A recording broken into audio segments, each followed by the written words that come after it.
മരണം മനുഷ്യർക്ക് നിശ്ചയിക്കപ്പെട്ടത് എന്തുകൊണ്ടാണ്? ഈ മരണത്തെ നമുക്ക് വളരെ ഭാരത്തോടും കാണാൻ കഴിയും, വളരെ സന്തോഷത്തോടും സ്വീകരിക്കാൻ കഴിയും.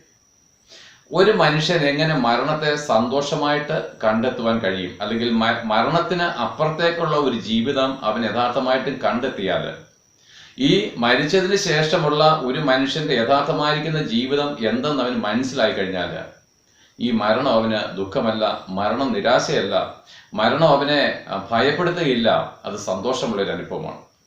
അപ്പോൾ ഒരു മനുഷ്യൻ മരിച്ചതിന് ശേഷം അവൻ എന്തായി തീരും എന്നുള്ളതിനെ പറ്റിയുള്ള അവന്റെ അറിവിൽ നിന്നാണ് ഈ മരണത്തെ നമ്മൾ കാണേണ്ടത്. കാരണം മരണത്തോടുകൂടി ഒരു അവസ്ഥ തീരുകയാണ്. എന്നാൽ പലരും പറയും അതിനുശേഷം ഒന്നുമില്ല. എന്നാൽ അങ്ങനെയല്ല പ്രിയരെ, അതിനുശേഷം മറ്റൊരവസ്ഥ ആരംഭിക്കുകയാണ്. അത് നിത്യമാണ്, അതിനൊരു മാറ്റവുമില്ല.